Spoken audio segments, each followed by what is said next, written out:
ప్రజా TV Telugu news కి స్వాగతం.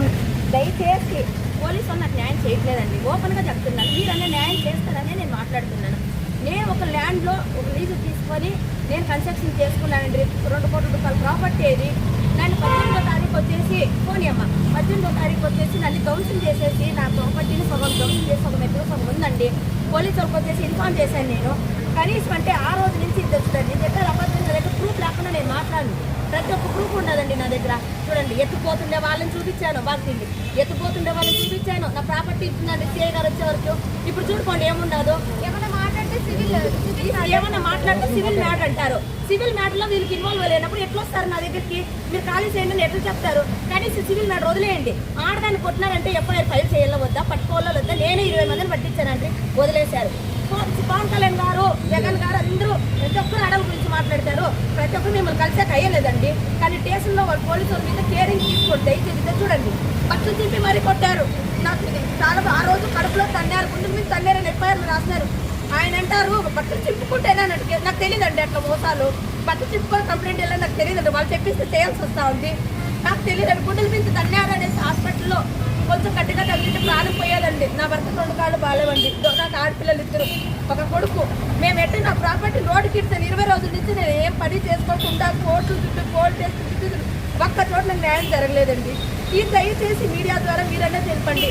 నా దగ్గర అన్ని ప్రూఫ్ ఉన్నాయండి. నేను అబద్ధంగా చెప్పట్లేదు. ఎంక్వైరీ చేయండి ఫస్ట్. పోలీసులు కూడా వాళ్ళకి తప్పని తెలుసండి. తప్పని తెలిసి ఏ యాక్షన్ తీసుకోవట్లేదు. ఎస్పీ గారు కావచ్చు, డిఎస్పీ కావచ్చు, సిఐ గారు కావచ్చు, దీంట్లో వీళ్ళు ఉన్నారని నేను చెప్పకూడదండి. ఒక ఆడది కొడుతున్నారని ఇన్ఫార్మ్ చేసి 20 నిమిషాల వరకు రారండి. చచ్చిపోయినకి వస్తారా? వచ్చే వాళ్ళ మీద వాళ్ళు కాపలా కాసే చెప్పి వేరే దానికి రారండి. చాలా నెగ్లిజెన్స్ అండి.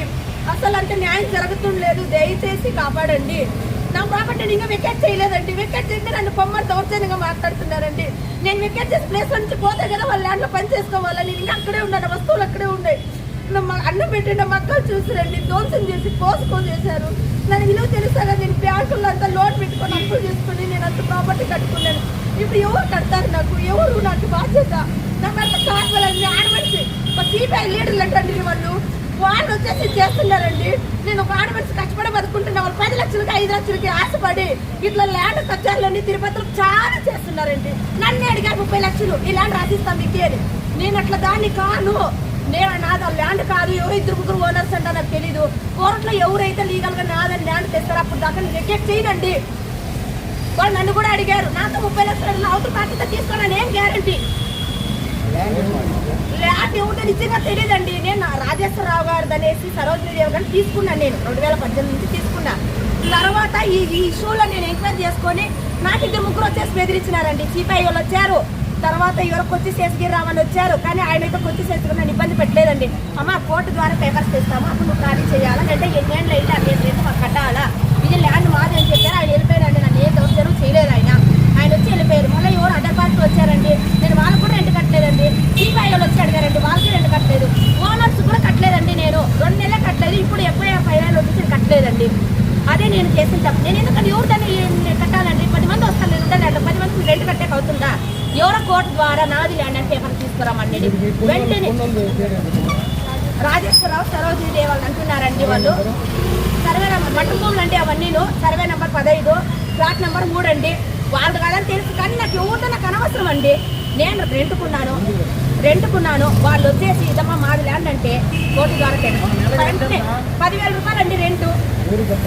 రాజేశ్వరరావు ఇంటి ముందు కట్టే 1 ఇయర్ బ్యాక్ కట్టేదాన్ని అండి. ఇప్పుడు 1 ఇయర్ నుంచి నేను కట్టలేదు. ఫస్ట్ వాళ్ళని మోసపోయినా తీసుకొని తర్వాత నాకు దౌర్జన్యం 2 అదర్ పార్టీలో వచ్చి మాది ల్యాండ్ ఖాళీ చేయండి, నాకు రెంట్ కట్టి ఎవరు కట్టాలి? నేను మళ్ళీ ఎంక్వైరీ చేశాను. ప్రూఫ్ ఏమన్నా మేడం మీకు అడుగుతున్నా, మీ ప్రూఫ్ ఏమంటే అది మటన్ది మీకు ఎందుకు ఎవరికి కట్టదు మాకే ఇవ్వండి అన్నారు. ఆయన నేను వాళ్ళకి ఇచ్చారు 2 నెలలు. మీరు దౌర్జన్యం చేస్తే వీళ్ళు వాళ్ళ ల్యాండ్ అయినప్పుడు ఆపాలి కదా. వాళ్ళ ల్యాండ్ అయినప్పుడు ఎవరైనా అదర్ పార్టీ వచ్చి నిలబడి నువ్వు నాది ల్యాండ్ అని ఎందుకు ఇంట్లో దాచి పెట్టుకుంటున్నప్పుడు నీది కాదనే కదా. క్లారిటీ లేదు సార్. ల్యాండ్ ఎవరికైనా క్లారిటీ లేదు. ఇప్పుడు 3 నెలలు నన్ను విసిగిస్తున్నారు. సిపిఐ గారు ఇప్పుడు ఈ కేసు జరుగుతుందండి. ఎఫ్ఐఆర్ అయింది. డిఎస్పీ గారు, ఎస్పీ గారు, సిఐ గారు వార్నింగ్ ఇచ్చారు. ఆమె అక్కడి నుంచి వెకేట్ చేయట్లేదు. ఆమె ల్యాండ్లోనే ఉంది. ఆ ప్రాపర్టీ మీరు తాగకూడదు. ఈ క్లియర్ అయ్యేంత వరకు ఆయన పని ఆయన చేసుకుంటుంది, మీరు వెళ్ళకూడదు అని చెప్తే కూడా వాళ్ళ మాట లెక్క చేయకోకుండా ప్రతిరోజు వచ్చి ఒక సామాన్ ఎత్తిపోయేది ఆడమని చేయండి. నా కూతురు నైట్ 12 గంటల దాకా కాపులా ఉండాలి. వస్తే ఇవ్వండి జాకెట్ తీసేదాకా కొట్టారండి. ఆడవాళ్ళకి మగవాళ్ళు ఎందుకు? నాకండి నా గురించి నాకు ఇంత 10 రూపాయల ప్రాపర్టీ ఉంటే నాకు అదేనండి అన్నం పెట్టేది. నా ఫ్యాక్టరీ తప్పించి నాకు వేరే ఏమి లేదు, నాకు ఆస్తి లేదు, ఏమి లేదు. 2 బిడ్డలు చదివించుకుంటూ నా భర్త కాళ్ళ నయం చేసుకుంటూ చీరలు రోలింగ్ చేసుకుంటూ మొత్తం వేసుకుంటూ ఒక చేయడానికి కార్మికురాలండి. నేను మొత్తం వేసుకుంటూ బతుకున్నానండి. నేను ఎవరి జోలికి నేను వెళ్ళట్లేదండి. నేను కబ్జా చేస్తానంటండి. నేను ఎట్లా కబ్జా చేస్తాను? నాకే పోలీసు వాళ్ళ ద్వారా న్యాయం జరగదండి. అందుకనేసి నేను ఇప్పుడు అంటున్నారు కదా, పవన్ కళ్యాణ్ గారు కావచ్చు, చంద్రబాబు నాయుడు గారు కావచ్చు, లోకేష్ గారు రిక్వెస్ట్ చెప్తున్నాను, మీరు న్యాయం చేస్తారు. ఆడవ గురించి ఇంత మాట్లాడుతున్నారు. అసెంబ్లీలో మీ భార్యను ఒక్క మాట అంటే మీరు తట్టుకోలేదు, జాకెట్ చింపు కొట్టారు సార్.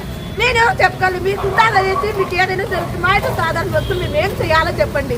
పోలీసులను ఆశ్రయిస్తే పోలీసులు మేము ఏం చేయాలమ్మా, సివిల్ కేసు అంటారు. అంటే ఆ సివిల్ కేసులో ఆడలు కొడితే కూడా ఏం చేయరా? ఆడలు రక్షించేదానికి లేదా? 2 గంటలు ఇన్ఫర్మేషన్ 5 గంటలకు వచ్చారు సార్. అప్పుడు కూడా నా ప్రాపర్టీ ఎత్తుకెళ్తుంటే గమ్మునే ఉంటారు సార్ వాళ్ళు. దయచేసి న్యాయం చేయండి ప్లీజ్. రిక్వెస్ట్ మీ బిడ్డ అనుకోండి, మీ చెల్లెలు అనుకోండి సార్ ప్లీజ్. ఈ వైకుంఠపురం గాంధీనగర్ దగ్గర చందుపురం దగ్గర యశోద ఆమె ఈ రాజేశ్వరరావు మరియు సరోజిని దేవి వారి దగ్గర ఆమె స్థలం లీజు తీసుకొని ఇక్కడ ఎల్బీ పవర్ లూమ్స్ స్థాపన చేసి అక్కడ ఆమె వ్యాపారం చేస్తుంది. ఆ విషయం పైన వాళ్ళకు గత 11 నెలలుగా బాడీ కట్టలేదని చెప్పేసి వాళ్ళు ఆమెను ఖాళీ చేయమని చెప్పేసి ఆమెకు లీగల్ నోటీస్ కూడా పంపడం జరిగింది. దానికి యశోద గారు కోర్టు ద్వారా ఉంది కాబట్టి మేము కోర్టు ద్వారా సమస్య పరిష్కరించామని చెప్పేసి వాళ్ళు లీగల్గా ఏముంటే వాళ్ళు దానికి రెస్పాండ్ ఇస్తామని తెలియజేసినారు. ఆ విషయం పైన వాళ్ళు హఠాత్తుగా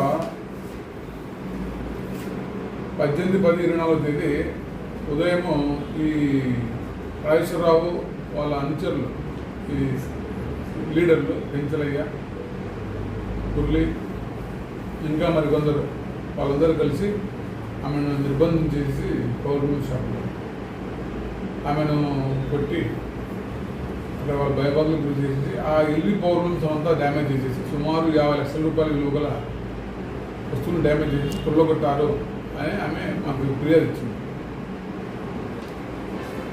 దానిపైన మేము కేసు నమోదు చేసేసి మనం హాస్పిటల్కి పంపించేసి ఆమె దెబ్బలు ఉన్నాయి కదని దానికి పంపించేసి. రెండవది, అదే రోజు ఈ రాజేశ్వరరావు ఆయన కాలికి దెబ్బలు జరిగిందని చెప్పేసి అతను కూడా హాస్పిటల్ అడ్మిట్ అయ్యారు. అతనికి ఫిర్యాదు కూడా పైన కూడా మేము కేసు నమోదు చేయడం జరిగింది.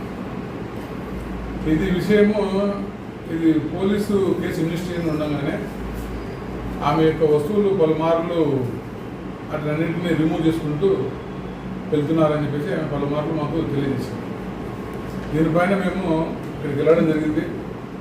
ఇక్కడికి వెళ్తే వాళ్ళు రాజేశ్వర వాళ్ళు ఇది సివిల్ మ్యాటర్, పోలీసుకి ఎలాంటి సంబంధం లేదు, ఇది మా స్థలము, మా స్థలం మేము ఖాళీ చేపిస్తున్నాము, ఆమె తెలియజేసి ఖాళీ చేయడం లేదు కాబట్టి మేమే దీన్ని చూస్తున్నామని చెప్పేసి వాళ్ళు అంగీకరించినారు. ఈరోజు కూడా వాళ్ళు అక్కడ కొత్తగా పునాదులు తీస్తున్నారని చెప్పేసి వాళ్ళు వెళ్తుంటే యశోద ఆమె వెళ్ళేసి వాళ్ళు మా వస్తువులు మేము ఎందుకు కొలగొడుతున్నారు, కోర్టు ఇష్యూ నడుస్తుంది కదా, మరియు కేసు నడుస్తుంది కదా, ఇక్కడ చెప్పవద్దు అని చెప్పేసి ఆమె ఈరోజు ఆర్గ్యుమెంట్ చేయడం జరిగింది. దానిపైన ఇరు పార్టీలు ఆర్గ్యుమెంట్ చేస్తున్నారు. దానిపైన ఒకవేళ వాళ్ళకి ఫిర్యాదు ఇస్తే దానిపైన మేము చేస్తున్నాం.